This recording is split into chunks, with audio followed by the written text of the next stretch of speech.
ओकारं बिंदु संयुक्तं नित्यं ध्यायन्ति योगिनः कामदमोक्षदं चैव ओंकाराय नमो नमः। अविरल शब्द घनौघ प्रक्षालित सकल भूतल कलंका मुनि भी रूपासी तीर्था सरस्वती हरतु न दूरितम अज्ञान तिमिरांधानां ज्ञानांजन शलाकया चक्षुरुन्मीलितं येन तस्मै श्री गुरुवे नमः। श्री परम गुरुवे नमः। परम्पराचार्य गुरुभ्यो नमः। सकल कलुष विधर्शकम श्रेषां परिवर्धकम धर्म संबंधकम भव्य जीवमन प्रतिबोधकारकम पुण्य प्रकाश पापनाशनकम शास्त्रम श्री अष्टपाहुड़ नामधेयम् अस्य मूल ग्रंथ कर्तार श्री सर्वज्ञ देवास्य ग्रंथ कर्तार श्री गंधर देवा प्रतिगंधर देवा तेषां वचन सार्थमासाद्य श्रीमद कुंद कुंदाचार्य न विरचितम् इदं शास्त्रं श्रोतार सावधानतः शृण्वन्तु। मंगलम भगवान वीरो मंगलम गौतमो गणि मंगलम कुंद कुंदाद्यो जैन धर्मोस्तु मंगलम सर्वमंगल मांगल्यम सर्वकल्याणकारकम प्रधानम सर्वधर्माणां जैनम जयतु शासनम जैनम जयतु शासनम जैनम जयतु शासनम। सरस्वती नमस्तुभ्यं वरदे कामरूपिणि विद्यारंभं करिष्यामि सिद्धिर्भवतु मे सदा। द्वादशं जिह्वानी माता की जय। परम मांगलिक ग्रंथ अष्टपावड़ ग्रंथराज की जय। कुंद कुंदाचार्य की जय। सागराचार्य की जय। पन्नालाल जी साहित्यकार की जय। अढ़ाई दीप में विराजमान सभी आचार्य उपाध्याय सर्व साधु के चरणों में नमोस्तु नमोस्तु नमोस्तु। सभी आरिका माता जी के चरणों में बंदा भी बंदा भी बंदा भी। सभी छुल्लक छुल्लिका एलक के चरणों में इच्छा में इच्छा में इच्छा में। सभी प्रतिमाधारी के चरणों में ग्रुप में विराजमान अंजना जी और भी जो प्रतिमाधारी हो सबके चरणों में वंदना वंदना वंदना। सही बड़े जनों का सादर चरण पर सभी से सादर जय जिनेन्द्र। हम लोग अष्टपाहुड़ ग्रंथराज का स्वाध्याय कर रहे हैं जो कुंद कुंदाचार्य के द्वारा लिखे गए हैं। 40 पाहुड़ में से मुख्य पाहुड़ इसमें है। इसमें हम लोग का भी मोक्ष पाहुड़ चल रहा है। दृढ़ सूत्र बोधाख्यम भाव मोक्ष समावयम सट प्रावृत मिति प्राहु कुंद कुंद गुरुदितम काउ नमोकारम जिनवर बसहस बड्ढमानस दंसन मग्गम वोच्छामि जहा कमम समासेन नाणमयम अपानम वलधम जैन जडिय कामेना चयुनय परदब्बम नमो नमो तस्य देवस।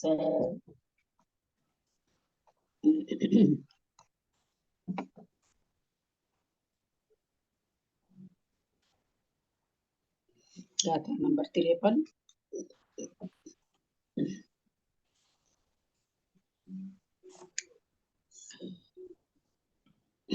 उगतवेन नाणी जमकम मम खवधि भवहि बहुएहि तमनाणी तिम गुप्तो खवेहि अंतो मुहूर्तेन। उगतवेन नाणी जमकम मम खवधि भवहि बहुएहि तमनाणी तिम गुप्तो खवेहि अंतो मुहूर्तेन। उग्र तपसा ज्ञानी यत कर्म छपते भविर्बहु कहि तज ज्ञानी त्रिभिर्गुप्तः छपयति अंतर्मुहूर्तेन। उग्रतवेन ननानि जमकं मम खवधि भवहि बहुएहि तमुनाणीति भूतो कवेहि अंतो मुहूर्तेन। उग्र तपसा ज्ञानी यत् कर्मं क्षपते भवेर्बहुकैः तज्ज्ञानी त्रिभिर्गुप्तः क्षपयति अंतर्मुहूर्तेन। उग्र तवेन अन्नानि उग्र तप से अज्ञानी जम कम्मम खवदी जो कर्मों का क्षय करता है भवहि बहु एहिम मतलब बहुत कर्मों को अनेक भाव में भवहि माने भाव में बहुही माने अनेक भाव में।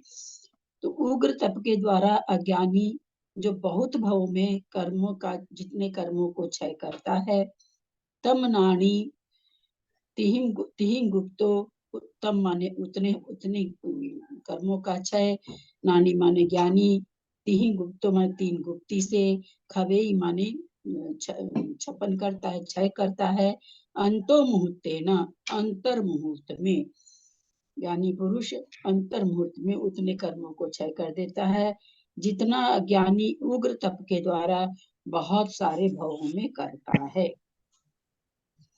अज्ञानी जीव उग्र तपस्चरण के द्वारा जिस कर्म को अनेक भवों में छिपा पाता है, उसे तीन गुप्तियों से सुरक्षित रहने वाला ज्ञानी जीव अंतर मुहूर्त में छिपा देता है। आत्म भावना से रहित अज्ञानी मुनि तीव्र तप के द्वारा जिस कर्म को करोड़, 100 करोड़, 1000 करोड़, लाख करोड़ तथा कोटि कोटि भवों के द्वारा नष्ट कर पाता है, उस कर्म को आत्म भावना में तत्पर रहने वाला ज्ञानी मुनि मनोगुप्ति, वचन गुप्ति और काय गुप्ति से सुरक्षित होता हुआ अंतर मुहूर्त में नष्ट कर देता है। अंतर मुहूर्त क्या है? असंख्यात समय की एक आवली होती है। संख्यात आवलियों का एक उच्छ्वास होता है। 7 उच्छ्वास का एक स्तोक होता है। 7 स्तोकों का एक लव कहा गया है। 38 लव की एक नाड़ी होती है। 2 नाड़ियों का एक अंतर मुहूर्त होता है। एक समय कम एक मुहूर्त को भिन्न मुहूर्त कहते हैं। अंतर मुहूर्त अनेक प्रकार का होता है। इन 2 गाथाओं में कहे हुए क्रम से आवली के ऊपर एक समय अधिक होने पर जघन्य अंतर मुहूर्त कहलाता है। इस प्रकार 2-3 आदि समय बढ़ाते बढ़ाते जब मुहूर्त में 2 समय कम रह जाते हैं, तब वह उत्कृष्ट अंतर मुहूर्त कहलाता है। बीच में अंतर मुहूर्त के संख्यात भेद जानना चाहिए। इनमें से किसी भी अंतर मुहूर्त में ज्ञानी जीव कर्मों को नष्ट कर देता है। एक समय से कम मुहूर्त को भिन्न मुहूर्त कहते हैं। हाँ, मैं पढ़ती हूँ। उग्र तपसा तीव्र तपसा कृत्वा, मैं पढ़ रही हूँ। उग्र तपसा तीव्र तपसा कृत्वा, उग्र तप के द्वारा तीव्र तपसा कृत्वा, तीव्र तप से अज्ञानी मुनि आत्म भावना विवर्जित, आत्म भावना से रहित तपस्वी यत कर्म, जो कर्म पाप कर्म क्षिप्ते क्षय करता है, बहुरेके बहु अनेक भव में, कोटि भव करोड़ों भव में, शत कोटि भव 100 करोड़, 1000 करोड़, लक्ष कोटि भव, लक्ष कोटि भव, लक्ष 1000 करोड़, लाख करोड़, लक्ष माने लाख, लाख करोड़ भव, कोटि कोटि भवे, कोटि कोटि भव में करता है। तत्कर्म वही कर्म ज्ञानी व्यक्ति आत्म भावना पर है, आत्म भावना से सूर्य बुद्धि तिहि गुप्तो त्रिगुप्तो, 3 गुप्तियों के द्वारा मनो वचन काय गुप्ति सहित, मन वचन काय गुप्ति सहित क्षपयति क्षय करता है। कियते काले कितने काल में, अंतर मुहूर्त में, को ऐसा अंतर मुहूर्त है, वह अंतर मुहूर्त क्या है? इति ऐसा। आवली असंख्य समय, आवली असंख्य समय की आवली होती है। संख्येजावली, संख्यात समय की आवली, संख्यात आवली की कोई उच्छ्वास है, एक उच्छ्वास है। 7 उच्छ्वास का हो एक स्तोक होता है। 7 स्तोक का लवो भवणियों, एक लव कहा गया है। 38 सत अध लवा, 38 अध माने आधा, 38.5 का लवा लव होता है एक। नाली 2, नाली एक, 38.5 लव की नाली नाड़ी होती है। 2 नाड़ी का मुहूर्त होता है। सम उण तम भिण, सम माने समय, उण माने कम, तम वह, भिण कहा गया है, मतलब एक समय कम। सम माने कम, सम माने समय, उण माने कम, एक समय कम, तम उसको भिन्न मुहूर्त कहा गया। अंत मुहूर्तम अणवेह्यम, अंतर मुहूर्त अणवेह्यम अनेक प्रकार का है। इति इस प्रकार गाथा द्वय दोनों गाथाओं में कथित कथित कहा गया क्रमेण क्रम से आवल्या आवली के ऊपरी ऊपर एक समयो अधिको एक समय अधिक भवती होता है। सो वह अंतर्मुहूर्त जगन्य कथ्यते वह जगन्य अंतर्मुहूर्त कथ्यते कहा गया है। एवं इस प्रकार द्वयादि द्वया मतलब दो आदि मतलब अधिक दो से अधिक समय के वृद्धिया बढ़ने पर दो तीन समय के बढ़ने पर समय द्वयहीना समय द्वयहीना अंतर्मुहूर्त दो से अधिक और इस प्रकार दो तीन समय का दो समय कम द्वय समय हीनो दो समय कम होने पर अंतर्मुहूर्त उत्कृष्ट अंतर्मुहूर्त कहा गया है। मध्य संख्यात भेदा मध्य में संख्यात भेदा असंख्यात भेद से अंतर्मुहूर्तस्य ज्ञात्वा अंतर्मुहूर्त ज्ञातव्या जानिए तेषु उसके कश्चित अंतर्मुहूर्ते ज्ञानी कर्म शपते वही तेषु वह किसी भी अंतर्मुहूर्त में ज्ञानी कर्म का क्षय करता है। एकेन समयेन एक समय से हीने कम मुहूर्त को भिन्न मुहूर्त उच्चते कहा गया है। इति भाव है ऐसा भाव है। सुयोगेन सुभावं परदव्ये कुणैरागदो साहु सोतेन दु अन्नानि नानि एतो दुविपरीदो सुभजोगेन सुभावं परदव्ये कुणैरागदो साहु सोतेन दु अन्नानि नानि एतो दुविपरीदो शुभयोगेन सुभावं परद्रव्ये इसका आवाज आ रहा है। मंजू जी म्यूट कर लो ना, अपना म्यूट कर लो।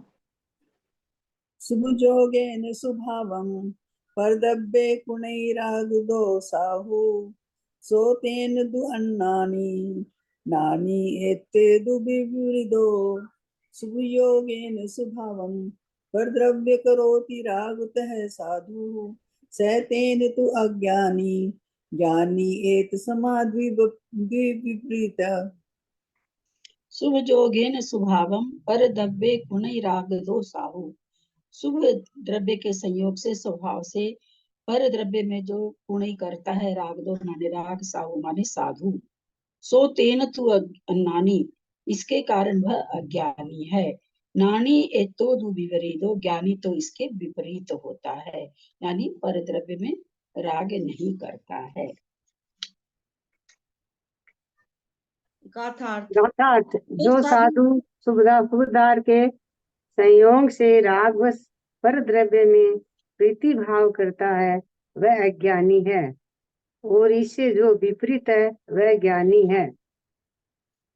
विशेषार्थ इष्ट स्त्री आदि शुभ पदार्थ के योग से मिलने पास में आगे आपस में आने अथवा आगे आने आदि के कारण जो साधु राग के वशीभूत हो उसमें प्रीति रूप परिणाम करता है तथा उपलक्षणा में अनिष्ट पदार्थ के योग से देश व अप्रीति रूप परिणाम करता है।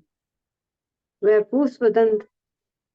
पुष्प डाल के समान मात्र वेश को धारण करने वाला अज्ञानी साधु है और इससे विपरीत लक्षणों वाला साधु ज्ञानी साधु है। अज्ञानी साधु निरंतर विषय सामग्री का चिंतन करता है जैसा कि कहा है अलक वलय जो घुंघराले बालों से सुंदर है प्रकृति रूपलता के नृत्य से मनोहर है नेत्रों के नए नए विलास से सहित है सुंदर कपड़ों से सुशोभित है और मीठे मीठे वचनों से युक्त है ऐसा मंद मुस्कान से युक्त विभ फल के समान लाल लाल होठों वाली प्रिया का वह मुख ऐसा जान पड़ता है मानो मेरे सामने स्थित हो। दीदी ये बिंब फल क्या होता है? दीदी बिंब फल क्या होता है? बिंब फल होता है ना कौन सा? कैसे बताएं? लाल रंग का अनार अनार बिंब फल अनार को कहते हैं। अनार को कहते हैं शायद, तो याद नहीं आ रहा थी। बिंब फल होती कर्णावत लाल होता है जो भी हो। हाँ, बिंब फल लाल लाल तो खैर होता ही है, वोट के लिए दे रहे हैं तो। हाँ, कर्णावत जो पुरुष राग वश स्त्रियों के कानों में आभूषण पहनाना, मुख को सुशोभित करना, गले से आभूषण बांधना, स्तनों पर पत्र रचना करना, नितंब पर मेखला कसना तथा पैरों में महावर में चरचर करना आदि करते हैं, वे ही धन्य भाग्यशाली हैं। लीला विलास जिसके नेत्र रूपी नील कमल लीला से सुशोभित हो रहे हैं, जिसका अधर पल्लव अत्यधिक काम की बाधा से चंचल हो रहा है और जिसका स्तन मंडल उन्नत तथा स्थूल है, उस प्रिया का मेरे साथ संगम कब होगा। और भी कहा है चित्रालेखन, वह वेशधारी मुनि कभी प्रियतमा का चित्र बनाने बैठता था, पर मुनि के बारे में बोला है क्या, वह मुनि वेशधारी प्रियतमा का है। हाँ, कभी अज्ञानी साधु के लिए नहीं, नहीं, वो ज्ञानी साधु समझ रहे हैं, अज्ञानी साधु का बता रहे हैं। वो अपना सोच रहे हैं ऐसा। हाँ, अज्ञानी जो पुष्प डाल की बात। हाँ, पुष्प डाल, वह वेशधारी मुनि कभी प्रियतमा का चित्र बनाने बैठता था, पर काम को सारपूर्ण व्यापार अर्थात संभोग के स्मरण से उसे बीच में ही भूल जाता था। तभी प्रगाढ़ संस्कार के कारण उसे प्रियतमा सामने बैठी दिखती थी और वह उसके चरणों में प्रणाम करता था। तभी सपने में संगम होने से प्रसन्न हो उठता था और वियोग से दुखी हो जाना था। इस प्रकार वेश को धारण करने वाला मुनि उत्कृष्ट होकर वन में दिन व्यतीत करता था। हाँ, पुष्प डाल बोली। चलिए,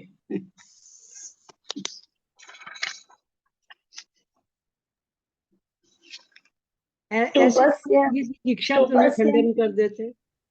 इनको दीक्षा लेने के लिए कौन कहता है ऐसे मुनि को आ जाए दीक्षा नहीं, लेने? नहीं, तो वो फिर संभल गए थे ना, स्थितिकरण हो गया था बारिश से उनका, है ना ललिता जी, वही तो है ना ये पुष्प डाल हाँ, बारिश वारिशन ने में करा था। फिर स्थिर किया था। हाँ, एक कन्या स्त्री में उसका मन वो प्रेम हाँ, लगा हुआ। हाँ, बारिश से मुनि के सागर चले गया तो वन में साथ हाँ, में वन हाँ, में वही फिर वही अंदर दीक्षा हो जाए, अंदर वो हो जाने को गए नहीं वो। बोला तो इससे दीक्षा ली।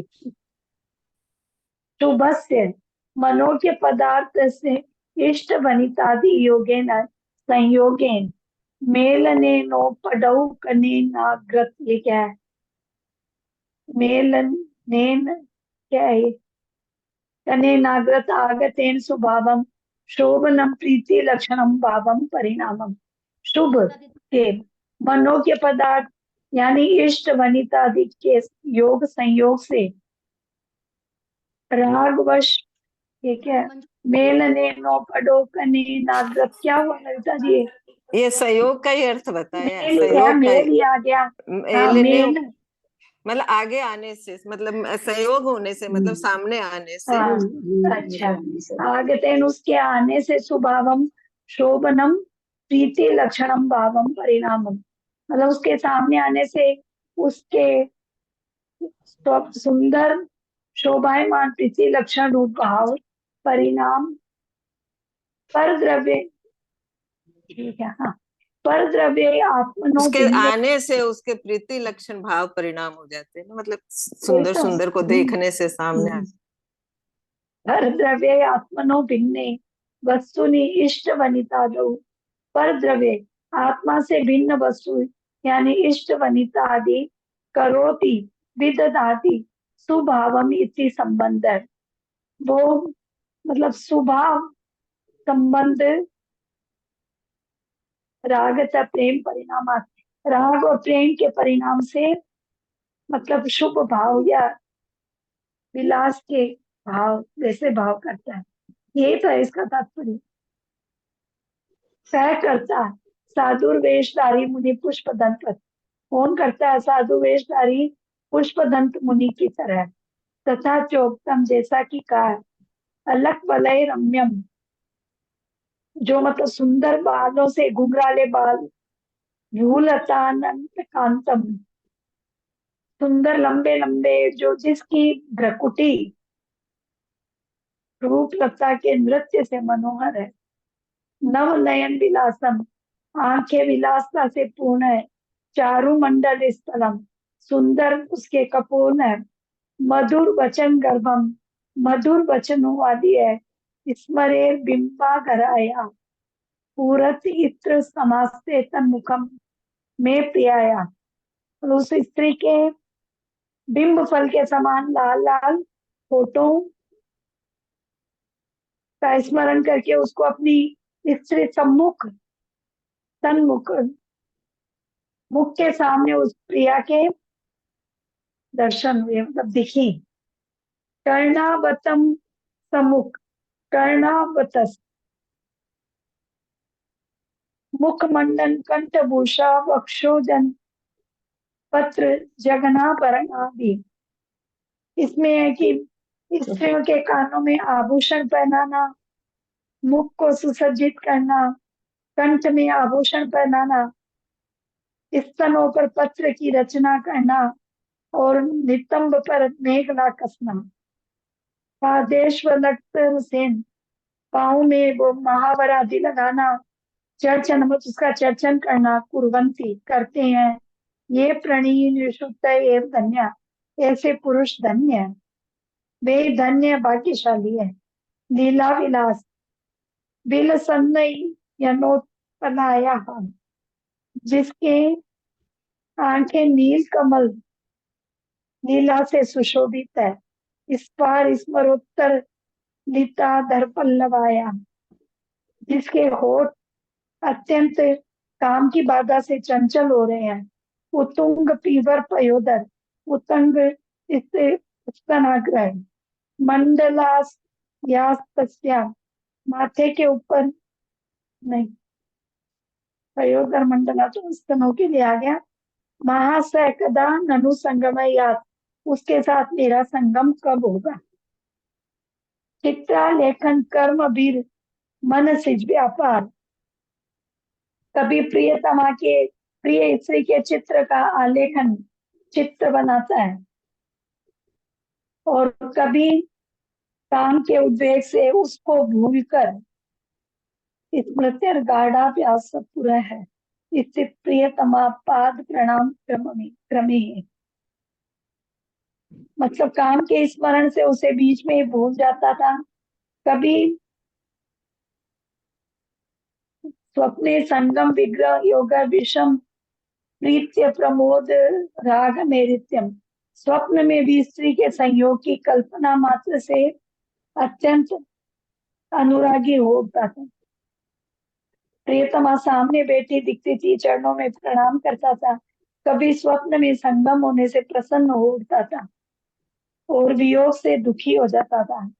इस प्रकार का वेश मुनि निंदनानी, इस प्रकार के वेशधारी मुनि निंदा के पात्र है। गगन सुकंठित, और मत कानने, और वन में वो एकदम व्याकुल व्याकुल होके गमन करते थे। इत्यादि सुदति चिंतन अज्ञानी मूढ़ कथ्य थे। इस प्रकार का जो सुदति चिंतन, क्या मतलब हुआ, इस प्रकार इत्यादि का जो चिंतन करता है अज्ञानी मूढ़ कहते हैं, तो उसको अज्ञानी मूढ़ कहते हैं। ज्ञानी निर्मोह ज्ञानी निर्मोह मुनि, ज्ञानी मुनि तो निर्मोही होते हैं।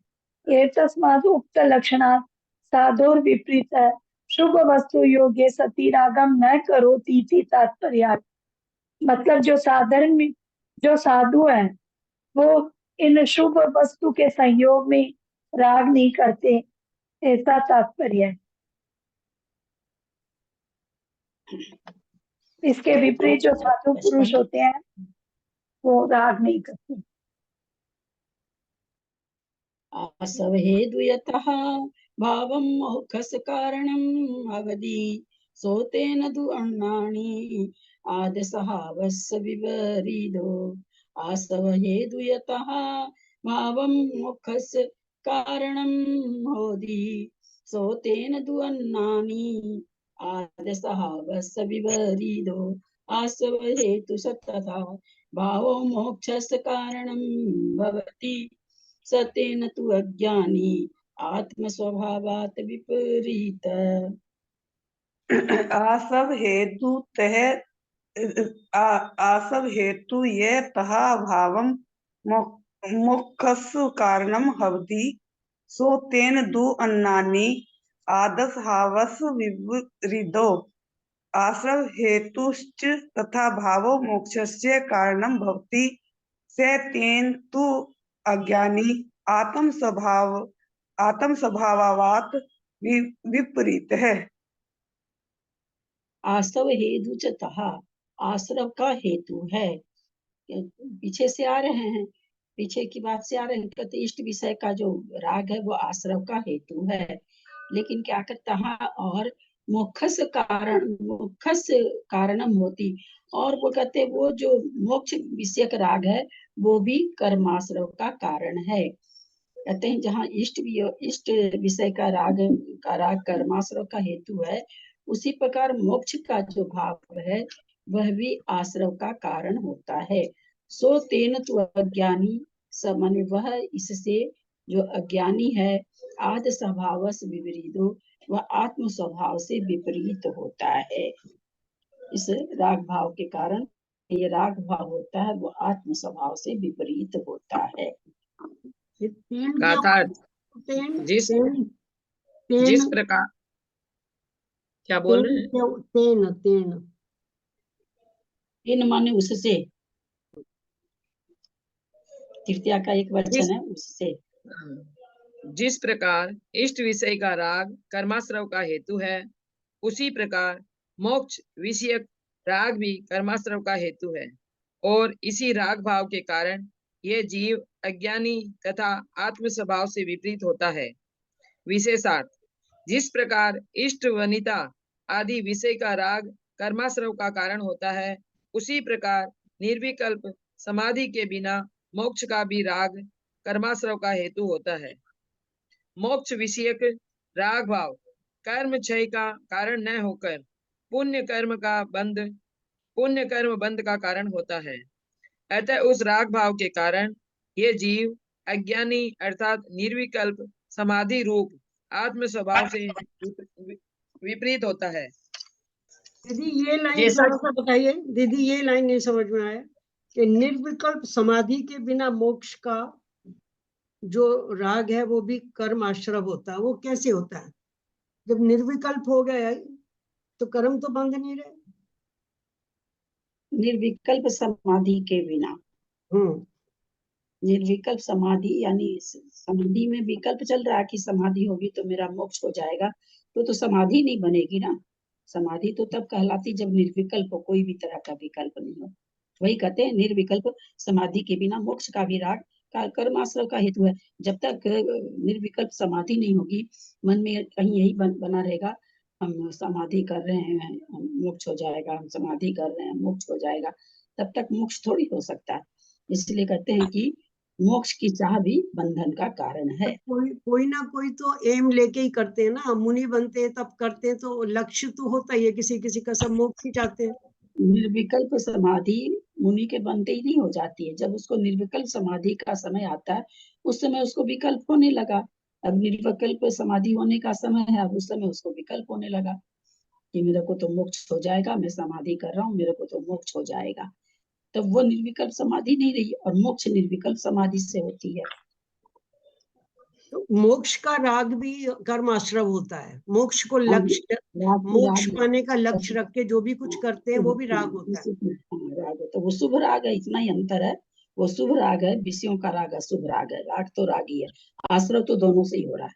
शुभ आश्रव हो रहा है या पाप आश्रव हो रहा है। आश्रव तो ही दो ही तरह का होता है, आश्रव शुभ आश्रव या पाप आश्रव। तो ठीक है, वहां शुभ आश्रव हो रहा है, पर आश्रव तो हो ही रहा है। और जब तक आश्रव हो रहा है तब तक तो मोक्ष बन ही नहीं सकता। पर जब इंसान कुछ करता है तो कोई ना कोई तो लक्ष्य बना के ही करता है ना, तब करे कुछ भी करे। उस उतनी सीमा में जाने के बाद वो लक्ष्य अपने आप वो निर्धारित हो जाता है। वहां पर लक्ष्य की ओर चिंतन नहीं रहता, विकल्प नहीं रहता है चिंतन की ओर। जब तक विकल्प तब तक समाधि नहीं होगी, सीधी सी सामायिक ही नहीं होती है। समाधि तो बहुत ऊंची चीज हो गई, समाधि में दूसरा विकल्प चलता है तो कहाँ समाधि ठीक होती है ना। तो जब ऊंचे ऊंचे स्थान पे जा रहे हैं, अब वहां पर भी उनको विकल्प ही बना हुआ, तो कहाँ से उनको समाधि हो ही नहीं रही है। तो वो ये कहना चाह रहे हैं। ऐसा दीदी नहीं कि अभी जो प्रणाम मुनि करती बन हूँ रहे, दीदी। कोई भी दीदी एक आदमी प्रणाम मुनि करती हूँ बनते दीदी। हैं, तो उनके मुनि बनने का लक्ष्य तो यही रहता है ना। मुनि बनने का लक्ष्य तो यही है। पर अब मुनि बनने का लक्ष्य से मुनि बने, मोक्ष के लक्ष्य से मुनि बने। अब मुनि बन के जिनको त्याग तपस्या करनी है, करते करते करते एक समय ऐसा आता है जहाँ निर्विकल्प समाधि होनी चाहिए, तब होगा मोक्ष। पर वहां भी उनको अगर विकल्प ही बना हुआ है तो फिर उनको मोक्ष नहीं होगा। हाँ, क्या कहें विजया जी? जी प्रणाम करती हूँ दीदी। स्वरूप संबोधन में भट्ट अकलंक देव ने कहा है, यस्य मोक्षे पिनाकांक्षा स मोक्षम अधिगच्छति इत्युक्तत्वाद्वितान्वेषी कांक्षाम न क्वापि योजयेत। मोक्ष की आकांक्षा भी मोक्ष में बाधक है। जी प्रणाम चलिए। दीदी। जैसा कि एकत्व सप्तति में कहा गया है, इस प्रकार जब मोह के उत्पन्न हुई मोक्ष की इच्छा भी मोक्ष से निषेध के लिए होती है, तब शांत मुमुक्षु जन अन्य पदार्थ की इच्छा कैसे कर सकते हैं? राग भाव मात्र बंध का कारण है। अतः वह राग चाहे इष्ट विषय संबंधी हो चाहे मोक्ष संबंधी, वह जुदी है कि इष्ट विषय संबंधी राग पाप कर्म के बंध का कारण है और मोक्ष का राग पुण्य बंध का कारण है। चंदन यद्यपि ठंडा होता है तथापि उसमें लगी आग जलाने का ही काम करती है। जो इस राग भाव को उपादेय मानता है वह अज्ञानी है और आत्म स्वभाव से विपरीत है। यह कथन कर्म बंधन की अपेक्षा जानना धीरे चाहिए। पढ़ा करो ना शशि, थोड़ा धीरे पढ़ा करो ना, इतना जल्दी क्यों पढ़ती हो तुम? अच्छा ठीक है, और मेरे धीरे को पढ़। उनका कर्म होता है तो और लोगों को क्या आएगा? बहुत इसको तो पहले भी हमने समझाया था कि धीरे पढ़ा करो। मेरा पढ़ने ठीक है, का स्टाइल अगर सुबह वाली क्लास में मैं ऐसे पढ़ूं तो खैर मैं तो समझूंगी नहीं और किसी के भी कुछ नहीं समझ में आएगा। इतना ठीक है धीरे दीदी, पढ़ने पर बाबूजी का मैसेज आ जाता है कि थोड़ा और धीरे पढ़ो। ठीक है दीदी, ठीक। जो इस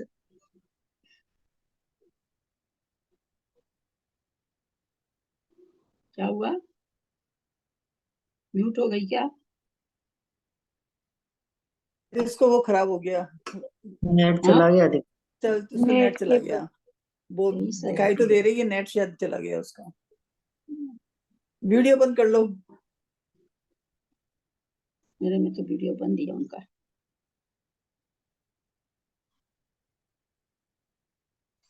चलिए और कोई पढ़ लीजिए, मैं बताइए। बोलूं आंटी मेरी आवाज आ रही है? आंटी मेरी आवाज आ रही है क्या? हाँ, हाँ मैं बोलती हूँ। आ रही है। यह कथन कर्म बंधन की अपेक्षा जानना चाहिए। वैसे दोनों रागों में तारतम्य बहुत है। विषय संबंधी राग संसार का ही कारण है, परंतु मोक्ष संबंधी राग परंपरा से मोक्ष का भी कारण है। इस गाथा में जहाँ शब्द नहीं है तथा मोक्ष के साथ कारण शब्द प्रथमांत पृथक दिया हुआ है, इसीलिए एक अर्थ यह भी समझ में आता है, भाव ही आश्रव का हेतु है, भाव ही मोक्ष का कारण है और उस भाव से ही यह जीव अज्ञानी तथा आत्म स्वभाव से विपरीत होता है। भावार्थ: शुभ अशुभ राग रूप भाव कर्माश्रव का हेतु है। निर्विकल्प समाधि रूप भाव मोक्ष का कारण है तथा मोह रूप भाव के कारण यह जीव अज्ञानी तथा निर्विकल्प समाधि रूप आत्म स्वभाव से च्युत होता है। चक्रेश जी समझ गए ना? वो कहा ना कि भाई राग का भाव, मोक्ष का राग है तो वो शुभ है, शुभ है, बाकी विषय का है तो वो अशुभ है, पर है तो दोनों आश्रव। चंदन की लकड़ी जले तो भी ताप देगी, साधारण लकड़ी जले तो भी ताप देगी, ताप तो दोनों ही देगी। ऐसा नहीं कि चंदन की लकड़ी में आग लग गया तो उससे बारिश होने लगेगी, शीतलता प्रदान होगी, क्योंकि चंदन शीतल है तो उसकी आग भी शीतल लगे ऐसा नहीं होता है। वही चीज यहाँ पर कहना चाह रहे हैं। निर्विकल्प समाधि थोड़ी ऊंचे समय की, वहां पर अगर विकल्प ही बना रहा पूरे, है ना, पूरे समय तक, तो फिर विकल्प बना रहा तो फिर समाधि नहीं हो सकती, क्योंकि जब तक निर्विकल्प नहीं होगा तब तक समाधि होगी नहीं। निर्विकल्प का आवाज आ मतलब रही क्या आंटी? निर्विकल्प का मतलब निर्विकल्प समाधि। निर्विकल्प मतलब कोई भी विकल्प नहीं, कोई भी अच्छा, किसी भी तरह का मन में विचार नहीं, विचार नहीं है। किसी भी तरह का नहीं, अच्छा बुरा कोई विचार ही नहीं, बस आत्मा में एकदम लीन हो जाना, निर्विकल्प दीदी से करना। पंचम काल में जब मोक्ष बंद है, मोक्ष का दरवाजा बंद है, तो अभी निर्विकल्प समाधि भी किसी की नहीं हो सकती। हो ही नहीं सकती ना, सातवां गुण स्थान से आगे का गुण स्थान ही नहीं है, ये सब ऊपर के गुण स्थान की बात है ना, सातवां गुण स्थान से तो भी ऊपर का गुण स्थान ही नहीं है।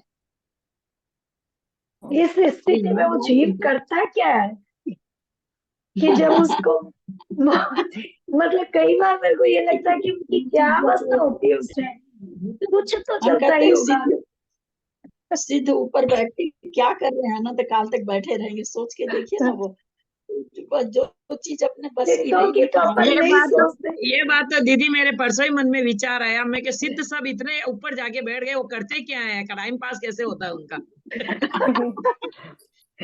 छोटे थे ना, एकदम लड़ाई छोटे थे ना, तो हम लोग को बोले थे, छोटे में एकदम बोले थे कि वहां पे कुछ भी नहीं है ना, तो अच्छा ये भी नहीं है, ये भी नहीं है, ये भी है ना, तो मैंने कहा ऐसा मोक्ष तो नहीं जाना चाहिए जहाँ कुछ है।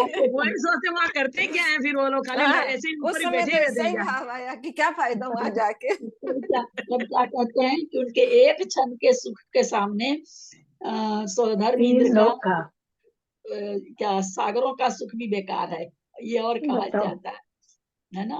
वो जो सुख नहीं, तो संसारी अवस्था में कोई क्या करता है निर्विकल्प समाधि में? दीदी दीदी उनका वो सुख कैसे क्या होता है? वो उनके पास तो न खाना, न पीना, न राज, न बाढ़, न कुछ भी नहीं है, तो फिर सुख कैसे अरे हुआ वो? आत्मा जब के सिद्ध सुख है ना, कोई प्रकार ध्यान नहीं है ना। वो आत्मा अनुभूति का तो सुख है, बताऊंगी, अनुभूति कर सकता है उसको खाली। कभी सिद्ध बन गई तो बताऊंगी। फिर तो आप फिर बताने आप थोड़ी वैसे ही फिर आप बताने थोड़ी आओगे फिर दीदी। तो आप आओगे नीचे। आप वही तो बताने नहीं, थोड़ी ध्यान आएंगे, की हाँ, हमको आपके पास आना पड़ेगा। हाँ ध्यान की उत्कृष्ट अवस्था में वो जीव करता क्या है फिर? वो लोग मतलब कुछ तो आपस में लक्ष्य बात भी नहीं होता है, उसका क्या होता है वो फिर? लोग इतने इतने सिद्ध जमा हो गए, आपस में बात भी नहीं करते हैं कोई एक दूसरे से। एक दिन उपवास कर लेते, उसी दिन काम आधा हो जाता है, या तो खाना नहीं है, ऐसे लगता है समय समय हो गया, कितना समय हो गया, हाँ, जबकि बनाते नहीं, खाली खाते हैं, तब भी लगता है आज कितना समय, आज तो कोई काम ही नहीं है, ऐसे लगता है आज तो कोई काम ही नहीं है, क्योंकि खाना बड़ा टाइम से जाके खाओ करो, एकदम बंधन जैसा लगता है। शाम के समय में रोज इनको बोलते हैं खाने का क्यों बंधन है, खाने का बंधन क्यों है, एकदम तल्लीन रहते हैं, कोई स्वाध्याय करने में मेरे चलता रहता है, इतनी तल्लीनता से अचानक घड़ी में नजर जाती है, अरे 5:30 हो गई, बड़ा बड़ा बहुत ही मन में तकलीफ होती है।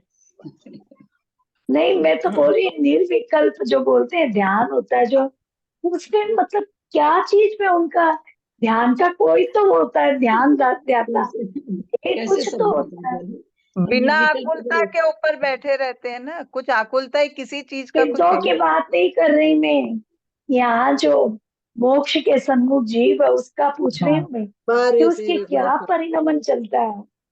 मंजू जी, वो मैं ऐसा सोचती हूँ कि इसमें ऐसा होता है, जैसे अपने को कभी नींद नहीं आती तो कुछ न कुछ विचार चलता है, और जैसे सारे विचार हट जाते हैं तो फट से नींद आ जाती है, तो शायद वही अवस्था होती होगी, कुछ भी ये विचार तो नहीं वो है। लोग तो नींद में सोए ही रहते हैं क्या फिर? ये तो बहुत ऊंची है, ये तो बहुत ऊंची चीज है निर्विकल्प वगैरह तो, लेकिन एकदम साधारण सी बात बोलते हैं कि बहुत लोगों को बहुत अच्छी नींद आती है, बहुत अच्छी नींद आती है, वो जानते ही नहीं, अच्छा एक दूसरा आदमी है वही परिवार में, उसको नींद ही नहीं आती है, अगर वो नींद वाले आदमी को बोलता है तो क्या होता है नींद नहीं आना, हमको जब सोते हैं तब नींद आ जाती है आराम से, इतनी मोटी बात भी हम किसी दूसरे की नहीं जान पाते, वो क्या नींद नहीं आना क्या होता है, हम तो जब भी, हमको तो कभी आज तक नहीं होता, नींद नहीं आना क्या होता है, बहुत लोग ऐसे बोलते हुए मिल जाएंगे। हाँ मोदी जी का भाषण एक दिन आ रहा था, बोले मैं बेड पर जाता हूँ 2 सेकंड में मुझे नींद आ जाती है, बोले 2 सेकंड में तो यहाँ हाथ पैर सीधे भी नहीं कर पाते हैं बेड पर जाकर के। तो बोले, मेरे को 2 सेकंड सेकंड में नींद आ जाती है, मोदी जी बोल रहे हैं। अब वो क्या जाने कि नींद नहीं आना क्या होता है। जब इतनी मोटी बात का भी अनुभव हम अपने पर नहीं होती, जब तक नहीं जानते हैं ये चीज, तो हम लोग जानेंगे कहाँ से? इनका इसका तो अनुभव ही नहीं है ना हमारे पास। पता अपन नहीं लोग को मतलब तो क्या स्थिति होती है उस आत्मा की। वो कुछ नहीं सोचता, उसको ये भी नहीं तो सोचता कुछ नहीं जैसे, सोचना भी तो सोचना है, कुछ हाँ नहीं वो भी सोचना नहीं भी सोच, तो वो भी नहीं सोचता, कुछ नहीं सोचता, मतलब वो ब्लैंक रहता है, एकदम ब्लैंक, खाली दिमाग है। अपन तो दिन भर विकल्प करते रहे, पूजा करनी है, मेरे को स्वाध्याय करना है, मेरे को ये करना है, वो भी नहीं। होता ही है। मोक्ष अपन तो बहुत नीचे की अवस्था में है। मैं तो बोली उस आत्मा की क्या स्थिति होती है। हम लोग उस स्वरूप की व्याख्या कर देंगे तब तो फिर कुछ बचा ही नहीं दुनिया में। सही है बात ना? है। स्वरूप की जो चीज अनुभवन की है ना, देखिए क्या कहा गया कि भगवान की वाणी खीरी, उसमें से प्रज्ञापनीय और अनूप अरे ये क्या था? अनुपलब्ध अनुपलब्ध अनुपलब्ध अनुपलब्ध अनुपलब्ध। तो ज्यादा करके जैसे मान लीजिए 100 शब्द खीरे, 100 में 80 तो अनुपलब्ध थे, 20 थी जो सबके ये हुई, मतलब 20 भगवान बोल सके, सॉरी उतनी तो भगवान ही नहीं बोल सके पहले। तो चूंकि क्या है, वो एकदम अनुभव की जो चीज है वो भगवान कैसे बताएं? अनुभव की चीज को बताने के शब्द नहीं होते ना, तो वो बताए ही नहीं, 20 ही बताए। 20 में भी गंधर्व परमेष्ठी को 10 ही ग्रहण हुआ, गंधर्व परमेष्ठी हम लोग को 2 ही दे पाई। तो वही चीज है कि जो चीज अनुभव की होती है ना, वो भगवान भी नहीं बता पाते, तो हमारे में तो सामर्थ्य ही क्या है कि बता पाए। तो लगता है संस्कृत बहुत बड़ी विचित्र चीज है, बहुत बड़ी विचित्र चीज है एकदम। लोग बोलिए आवाज ठीक आ रही है? लोग कोई बोले नहीं दीदी, आ रही है आपकी आवाज, बहुत अच्छी आ रही है, क्लियर आ रहा है, वीडियो भी क्लियर आ रहा है। हाँ। आश्रव हेतु से तथा, आश्रव के हेतु से मतलब यथेष्ट वनितादि विषय राग, यथेष्ट मैंने अच्छे, वनिता आदि के विषय में राग करना आश्रव हेतु भवती, वो आश्रव के हेतु है। नहीं आ रही है मेरी आवाज? आ रही है। मैं कर रही थी, मैं कर लूं? यथेष्ट वनिता आदि विषय राग आश्रव हेतु भवती, यथेष्ट माने अच्छे, वनिता स्त्री आदि के विषय में राग करना आश्रव के हेतु होता है। तथा निर्विकल्प समाधि बिना मोक्ष श्यापी राग है कर्म आश्रव हेतु भवती, और निर्विकल्प समाधि के बिना मोक्ष का भी राग कर्म आश्रव का हेतु होता है। स साधु मोक्षे भी राग भाव कुर्बान तेन कारणेन पुण्य कर्म बंध हेतु त्वाद ज्ञानी भवति मूढ़ स्यात्, वह साधु मोक्ष का भी राग भाव करता हुआ उस कारण से पुण्य कर्म का बंध तो होता है, हेतु है, वो राग भाव पुण्य कर्म का हेतु तो है, लेकिन वो अज्ञानी होता है और मूढ़ होता है निश्चय से। आत्म स्वभाव निर्विकल्प समाधि लक्षणात्म आत्म ध्यान रूपात विपरीत है। आत्म स्वभाव रूप जो निर्विकल्प समाधि लक्षण है, जो ध्यान है, उसके विपरीत है। वो जो मोक्ष का भी जो राग करता है वो उसके सबके विपरीत है। तथा चोक्त मेकत्व सप्तयाम, और ऐसा एकत्व सप्तति में कहा गया है। स्पृहा मोक्षेपि मोहत्तता तन्निषेधाय जायते अन्यस्मै तत्कथम शांता स्पृहन्ति मुमुक्षुः। स्पृहा माने इच्छा करना, मोक्ष की भी इच्छा करना, मोह से जो उत्पन्न मोक्ष की इच्छा है उसकी भी इच्छा करना, तन्निषेधाय जायते वो भी निषेध कहा गया है। तो अन्यस्मै तत्कथम शांता स्पृहन्ति मुमुक्षुः, तो शांत मुमुक्ष अन्य में किस तरह से इच्छा कर सकता है, कर सकता है।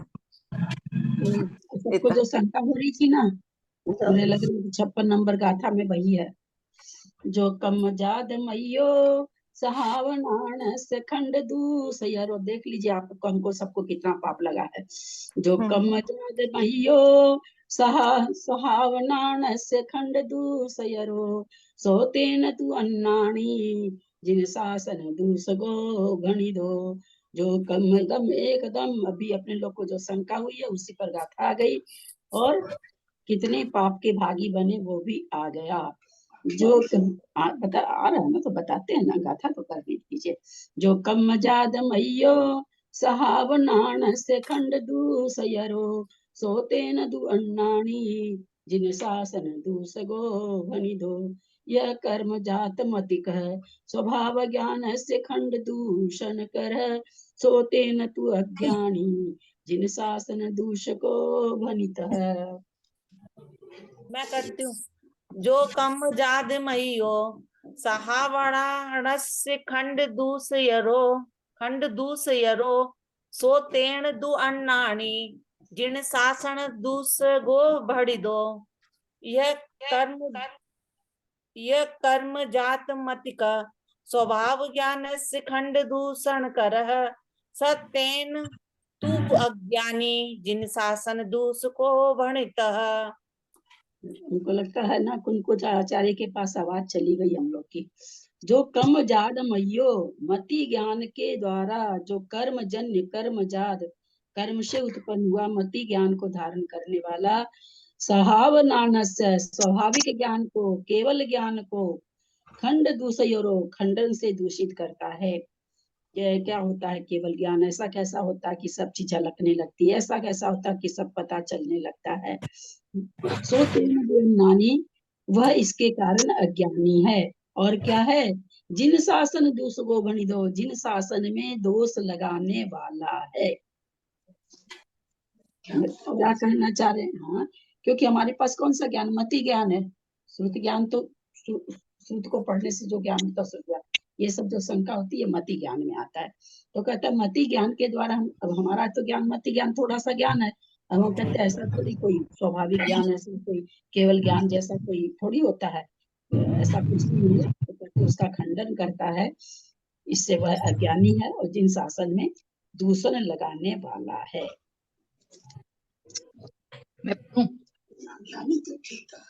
दूषण लगाने वाला जिन शासन का दोष नहीं लगा, केवल ज्ञान जब भगवान की बात, भगवान को केवल ज्ञान होता है, हम उसमें, क्योंकि हमको तो है नहीं, अब हम उस केवल ज्ञान की महिमा ही नहीं समझ रहे हैं। जैसे अभी सब कोई कह रहे हैं भाई, क्या वहां तो कोई खाना भी नहीं है, वो भी नहीं है, कैसे रहते हैं, क्या करते हैं, तो हम अपने भाव से तोड़ रहे हैं। हम लोग सारे दिन इसी में लगे रहते हैं, तो लगता है वहां तो ये सब है ही नहीं। तो वही चीज है कि मति ज्ञान के द्वारा कोई वस्तु थोड़ी है। मीना जी म्यूट हो जाइए। कर्मजन्य मति ज्ञान को धारण करने वाला जो जीव स्वभाव ज्ञान केवल ज्ञान का खंडन करता है अथवा उसमें दोष लगाता है, वह अपने इस कार्य से अज्ञानी तथा जिन धर्म का दूषक कहा गया है। जो पुरुष दूषक तो नहीं कहलाना चाहेंगे, इसलिए आगे से ये विकल्प ही मन में नहीं लाएं कि सिद्ध वहां क्या करते होंगे, खाने का भी काम नहीं है, बात भी नहीं करते हैं, बोर नहीं होते हैं, क्या बहुत सारी चीजें आती हम लोग के मन में, क्योंकि हम लोग अपने हिसाब से उनको तोलते हैं। पर यहाँ पर क्या कह दिए, ये किस कारण से ऐसे हम लोग के मन में हो रहा? मति ज्ञान के द्वारा। मति ज्ञान चूंकि इस तरह का विकल्प हमारे मन में उत्पन्न कर रहा है। जो पुरुष ज्ञानवान कर्म के क्षयोपशम से उत्पन्न 5 इंद्रियों दूषक का मतलब क्या हुआ? जिन धर्म का दोष लगाना, दोष लगाना, जिन धर्म में दोष लगाना। जो पुरुष ज्ञानवान कर्म के क्षयोपशम से उत्पन्न 5 इंद्रियों और मन के निमित्त से होने वाले अल्पतम मति ज्ञान से युक्त होकर भी आत्मोत स्वभावभूत केवल ज्ञान को दोष देता है। अर्थात मति ज्ञान भी कोई बहुत नहीं, अल्प मति ज्ञान के द्वारा कहाँ दोष लगा दिए? केवल ज्ञान में दोष लगा दिए। हाँ, कि आत्मीय स्वभाविक केवल ज्ञान को दोष देता है, अर्थात कहता है कि आत्मा के अतीन्द्रिय ज्ञान नहीं है, चक्षुर आदि इंद्रियों से होने वाला ज्ञान ही है, अतीन्द्रिय ज्ञान को नहीं मानता है तथा अपने खंड ज्ञान से दूषण लगाता है। उसे उस दूषण के देने से अज्ञानी जानना चाहिए। ऐसा पुरुष जिस शासक को दूषक कहा गया है तथा उसके फलस्वरूप वह नरक को प्राप्त करता है। क्या आ गई जैस- त्रिशला जी, हाँ जी। जैसे सभी को कहते हैं, खाली त्रिशला जी को नहीं करें। प्रकरण जैसा रहे ना उस हिसाब की बात होनी चाहिए। अभी प्रकरण कैसा है, ये बहुत ही भावपूर्ण प्रकरण है हाँ और हाँ। बहुत बड़ी चीज है, तो इसको इसके पढ़ने का ढंग अलग होता है ना। अब यहाँ पर कितनी बड़ी बात ये कह दिए। देखिए मैं इसको फिर से पढ़ती हूँ, बहुत अच्छा आया इसलिए।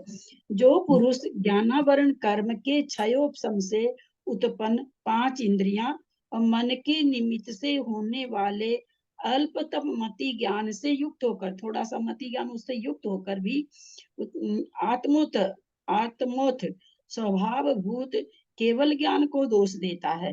अर्थात कहता है कि आत्मा के अतीन्द्रिय ज्ञान नहीं है, क्योंकि जो केवल ज्ञान है तो आत्मा का सीधा ज्ञान है, तो कहता नहीं इंद्रियों से परे तो कोई ज्ञान ही नहीं है। चक्षुर आदि इंद्रियों से होने वाला ज्ञान ही है, अतीन्द्रिय ज्ञान को नहीं मानता है।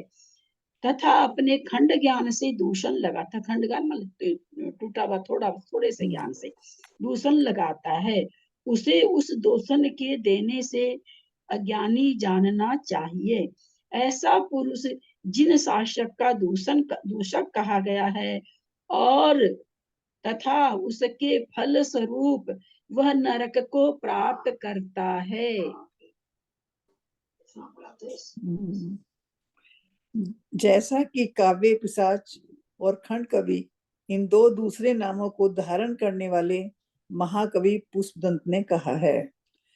सब्णहु सर्वज्ञ अतीन्द्रिय तथा केवल ज्ञान में है, सर्वज्ञ अतीन्द्रिय तथा केवल ज्ञान में है। ऐसा जो मूढ़मती श्रद्धा नहीं करता है वह निंदित है, पंचेंद्रियों के विषयों में निरत है तथा वैतरणी नदी का पानी पीता है, अर्थात मरकर नरक जाता है। तो ये एक बात बता दें, ये जो नीचे लिखा हुआ है ये कोई पन्ना लाल जी साहित्यकार का नहीं लिखा हुआ है। यहाँ ऊपर श्लोक दिया हुआ है, जिसमें कहाँ का है सो तो मुझे नहीं मालूम। महाकवि पुष्पदंत हैं, उनका काव्य पिशाच में आया है, काव्य पिशाच में ही आया है। ये कोई पन्ना लाल जी साहित्यकार अपने मन से नहीं लिखे हैं कि नरक जाता है या वैतरणी नदी का खून पीता है, वैतरणी नदी का पानी पीता है, ऐसा। काव्य पिशाच उन्हीं का नाम था खुद का ही, काव्य पिशाच और खंड कवि पुष्पदंत के नाम। हाँ, असल में जो चीज हमारे, अब हम कहते हैं कि केवल ज्ञान और भगवान का कैसे ये होता होगा, ये सब क्यों सोचते। सबसे पहले तो अवधि ज्ञान देखिए ना, क्योंकि हमारे पास तो है नहीं, तो हमको लगता है ऐसा कैसा होता कि कोई असंख्यात भाव की बात बता देगा किसी का। कोई अवधि ज्ञानी बैठे हैं, उनके सामने जाके आप बैठिए और बैठ करके है सो प्रश्न कीजिए असंख्यात तो भाव के पहले का, और वो असंख्यात भाव आपका बता देता है। इसमें आश्चर्य नहीं होता है हम लोगों को तो इसमें बहुत आश्चर्य होता है। असंख्यात भाव, एक आधा भाव तो चलो कोई बता दे पिछला अगला, असंख्यात भाव आगे का बता देता है, असंख्यात भाव पिछला बता देता है। तो यहीं पर तो कितना ज्यादा ताज्जुब वाली चीज है। केवल ज्ञान तो चलो बहुत, और ये तो ऐसे मुनि महाराज को होता है, ये तो केवल ज्ञानी के लिए है भी नहीं बात, तो मुनि महाराजों को होता है। तो क्योंकि जो चीज हमारे पास है ही नहीं उसको छोड़ दीजिए ना, ये भी बातें छोड़ दीजिए। बहुत बहुत ही निम्न घर वाले को, जैसे आज है ना भाई कि बड़े बड़े घरों में सबसे नौकरदारी से काम कराने के लिए सुपरवाइजर रखा जाता है। घर की मालकिन थोड़ी ध्यान देती है, जो टाटा बिरला जो भी ये बड़े बड़े और भी जितने भी हैं अपने जैनों में भी बहुत बड़े बड़े लोग हैं, तो उनके घर के काम कराने के लिए, मैं खुद तो खैर बोलने का मतलब ही नहीं होता है, काम वाले को देखने के लिए भी एक सुपरवाइजर रहता है। अब वो सुपरवाइजर उसको, अब एकदम गरीब आदमी को ये बात बोलिए कि ऐसा होता है बड़े घरों में, तो नौकरदाई के ऊपर भी एक मालिक होता है, फिर वो मालिक को खबर कर, तो उसको कितना ताज्जुब लगेगा, वो बहुत एकदम ही सरप्राइज करेगा। ऐसा थोड़ी होता है, आप तो हाँकते हो, ऐसा थोड़ी होता है। तो जब इन चीजों में हम देख पा रहे हैं कि जो नहीं जान पा रहा उसके लिए बहुत आश्चर्य क्या मानने को तैयार नहीं होता। तो ये चीज तो क्या है, मतलब दिखाने की चीज नहीं है, ये सारी चीजें तो अतीन्द्रिय हैं। अतीन्द्रिय चीज तो हम लोग समझ में भी नहीं, जो इंद्रियों के गोचर चीज है उसमें हम लोग को बहुत सारी चीजों में सरप्राइज लगता है, नहीं ऐसा तो नहीं हो सकता, नहीं ऐसा तो नहीं हो सकता, तो वही चीज है। चलिए एक आधा और ले लें। और संस्कृत बाकी है ना। संस्कृत। प्रणाम। यह पुमान कर्म जात इंद्रिया निंद्रियाणी, जो पुरुष, यह यानी जो पुरुष कर्म जात मतिक, कर्म के कारण, कर्म के द्वारा इंद्रिया अनिंद्रियाणी, इंद्रिय अनिंद्रियाणी, इंद्रियों और अनिंद्रियाणी, तो मन से वो होने वाले तदुत्पन्न मतिलेश संयुक्त है, उससे उत्पन्न मतिलेश यानी कि कम लेश से युक्त कम जो बुद्धि होती है, उससे संयुक्त होकर जो आत्मा उत्पन्न होती है, जो ये कर्म उत्पन्न होते हैं, स्वभाव ज्ञान स्वात्मोत्थ ज्ञानस्य केवल ज्ञानस्य दूसयरो, स्वभाव ज्ञान और आत्मा का जो उत्थान करने वाला जो ज्ञान है, केवल ज्ञान है, उसमें दोष लगाता है, दोष लगाता है।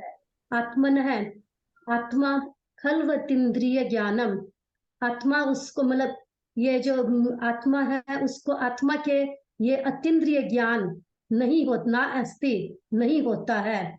चक्षुरिया इंद्रिय जनितम एव, चक्षुर इंद्रिय से होने वाला ज्ञान ही ज्ञानम वर्तते, ज्ञान ही वो समझता है। इत्य में स्वभाव ज्ञान से दूषण करो भवती, इसी के लिए ही वह स्वभाव ज्ञान यानी जो केवल ज्ञान है उसको दूषण कर बताता है, या उस पर दोष लगाने वाला वह हो जाता है। अतीन्द्रिय ज्ञानम न मन्यते, अतीन्द्रिय ज्ञान नहीं होता है ऐसा वह मानता है। खंड दूसयरो, खंड दूसयरो, खंड ज्ञानेन दूषण करे कश्चिन मिथ्या दृष्टि, ऐसा जो खंड मतलब ये इसको दूषण लगाता है, दोषकारी समझता है, ऐसे कोई न कोई एक मिथ्या दृष्टि ही होता है या अज्ञानी ही होता है। सैपुमान, वह पुरुष, तेन तू दूषण दानेन अज्ञानी ज्ञातव्यो ज्ञानियो ज्ञेयो वेदितव्य इति यावत, जो पुरुष उन सब में दोष लगाता है वह उसको अज्ञानी ज्ञातव्य यानी जानना चाहिए, ऐसा ज्ञानी कहते हैं, ज्ञानी के द्वारा ऐसा कहा जाता है। स कथम भूत है, वह किस प्रकार से करता है, उसका मतलब किस प्रकार से क्या होता है। जिन शासन चारहत मतस्य, जिन शासन के अंदर में जो दूष को दूषण दोष भाष को भणिता है, दोष भाव को लगाता है, ऐसा करता है। स नरक दुखम प्राप्यसति, प्राप्स्यति, वह नरक के दुख को प्राप्त करता है। तथा किसके द्वारा लिखी गई है? अभी नीचे आएगा ना, अभी आया नहीं। संस्कृत टीका किसके द्वारा लिखी गई है? सागर जी के द्वारा, शुद्ध सागर जी के द्वारा। रोज बोलती हूँ, रोज डेली बोलती हूँ महाराज। तो वही ऐसा नहीं है कि पन्नालाल जी, बहुत लोग थोड़े से पन्नालाल जी साहित्यकार मतलब से थोड़े लोगों को किसी किसी को रहती स्पृहा रहती है, तो ये सुरसागर आचार्य मुनि महाराज के द्वारा पंडित है ना, पन्नालाल जी साहित्यकार तो पंडित है, तो थोड़ा सा लोगों से रहता है, बहुत से लोगों को पंडित से एलर्जी रहती है, तो यहाँ पर पन्नालाल जी नहीं लिखे हैं कुछ भी, संस्कृत की हिंदी किए हैं, और आगे तो फिर आचार्यों की वाणी आई है। मतलब उन्होंने और उसकी हिंदी टीका पन्नालाल जी ने की है। हिंदी टीका पन्नालाल जी ने की है। तथा च उक्तम, ऐसा कहा है, पुष्पदंतेन महाकवि नाम, पुष्पदंत महाकवि काव्य पिशाच खंड काव्य परिणाम द्वेन, काव्य पिशाच खंड काव्य के अंदर में उस नाम से मतलब उन्होंने ये कहा है। सब्बणु अणिदियो, काव्य पिशाच खंड कवि, उनका ये दो नाम और है। हाँ, दो नाम है। सब्बणु मतलब कि जो सर्वज्ञ होते हैं, अनिंदियो अनिंद्रिय यानी कि अनिंद्रिय होते हैं, अतीन्द्रिय होते हैं। नाम मऊ, जो मई मुढ़ु न पत्तियई, जो उसको मतलब ये इस बात पर जो केवल ज्ञानमय होते हैं, केवल ज्ञानमय होते हैं। जो मुहि मढ़ु न पतियई, जो मूढ़ मति नहीं विश्वास करता है, सो निंदवु पंचिंदिये निरवु, वह मतलब क्या कहते हैं, निंदित है और पंचेंद्रिय के विषयों में नीरवु निरत है, और बैतरणी पानी जो यही है, बैतरणी नदी का पानी पीता है। अर्थात बैतरणी नदी कहाँ है? नरक में है। तो कहते हैं मरकर नरक जाता है। अब आज से अपने लोग ये मन में नहीं लाएंगे विकल्प, पर मेरे को तो समय ही नहीं मिलता, मैं ये सब विकल्प कहाँ से करूँ, और ही विकल्प बहुत है। लेकिन आज इस चीज को पढ़ने के बाद हम लोग एक चीज सीखेंगे आज से, कि ये मन में इस तरह की बात लाए, मन में ही नहीं लानी है ना, सोचना ही नहीं कि क्या है क्या, क्योंकि हमारे बस जैसे हम कई बार कहते हैं कि भाई हम भव्य है क्या भव्य है, कितना ही सर अपना फोड़ लो, पता ही नहीं चलेगा कि हम भव्य है क्या भव्य है। तो फिर जिस चीज का हमें पता ही नहीं चलता, उसमें हम अपनी इस शरीर में शक्ति ही कितनी है। देखिए आप बहुत ज्यादा सोचिए तो आप हम लोग पाते हैं क्या कि बहुत अधिक अपने घंटा 2 घंटा तक कोई चीज चिंतन कर लिए तो हम थक से जाते हैं, कमजोरी सी लगने लग जाती है। तो हम बेकार के विकल्पों में क्यों थके? इससे अच्छा कोई जितनी चीज हम जानते हैं उसी का चिंतन करने में अपने आप को, क्योंकि उसका कुछ भी उत्तर नहीं आना है। तो जिस जिस भी चीज का, ये तो भगवान के बारे में है जी, बहुत सारी चीज है, हम भव्य है कि नहीं है भव्य, हमको सम्यक दर्शन हुआ है कि नहीं हुआ है, किया हो चुका है, मिट गया है, फिर हम जन्म, बहुत सारी चीजें ऐसी है जो जिसका उत्तर हम लोग नहीं खोज पाते हैं। तो जिस चीज का भी उत्तर, कोई मैथमेटिक्स हमारे सामने आ गया, हम अच्छी तरह से जान दे कि मेरे से नहीं बनेगा खूब बढ़िया से, क्योंकि हमको तो उसका पहला ही अक्षर नहीं समझ में आ रहा है। तो वैसे मैथमेटिक्स में हम अपनी शक्ति छीन करें, उससे तो बहुत अच्छा कि जो हमको आ रहा है उसी को हम और दोहराएं। तो वही चीज है कि कभी भी जो चीज हमारे बस की नहीं है उसमें किसी में भी अपने को विकल्प नहीं करना चाहिए, अपने को थकाना नहीं चाहिए। जिनवानी स्तुति करें। बोले बोले जिनवाणी माता की जय। जो जिनवर वाणी है प्रभु की वाणी है, इसको हमारा नमस्कार। जो जिनवर वाणी है प्रभु की वाणी है, इसको हमारा नमस्कार। करें हम वंदन बार बार, जिनवर वाणी है प्रभु की वाणी है, इसको हमारा नमस्कार। कहती है जिनवाणी निस भोजन को तू त्याग दे, कहती है जिनवाणी निस भोजन को तू त्याग दे, निस भोजन को तू त्यागे और पानी को भी छान ले। जैनों की है यही पहली पहचान रे, जिनवर वाणी है प्रभु की वाणी है, इसको हमारा नमस्कार। जिन वाणी के ज्ञान से जाना जग विज्ञान, जिन वाणी के ज्ञान से जागा है विज्ञान, विषयों को तू छोड़ के बस कर ले आत्म ध्यान। मुक्ति का है यही पहला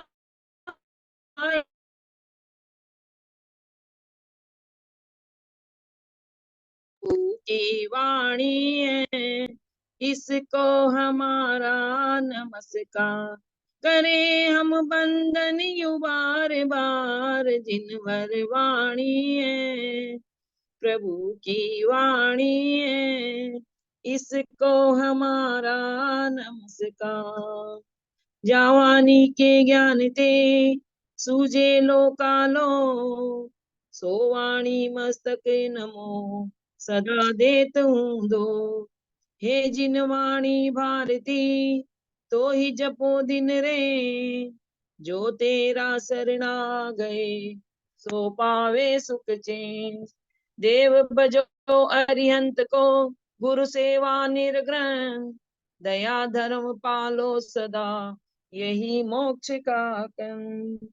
बोले जिनवाणी माता की जय।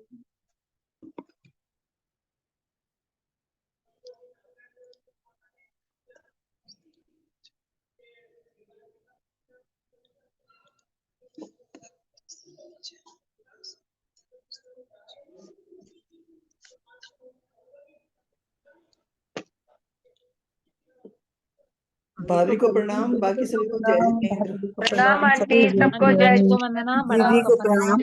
ललिता जी को प्रणाम, सबको सादर जय जिनेंद्र।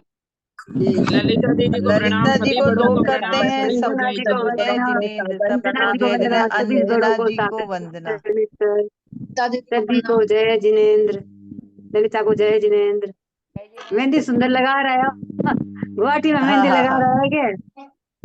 दीदी को प्रणाम, अंजना दीदी को वंदना, सबसे जय दीदी जिनेंद्र। दीदी म्यूट है, ललिता दीदी म्यूट है। अरे ये बोली अंजना जी को वंदना, सब बड़ों का सादर चरण स्पर्श, सभी से सादर जय जिनेंद्र। सबों को जय। मेहंदी सुंदर लगवाई। आज हम लोगों को है ना, आज के स्वाध्याय में एक बहुत बड़ी नसीहत मिली है ना, हाँ, बहुत बड़ी नसीहत मिली है ना।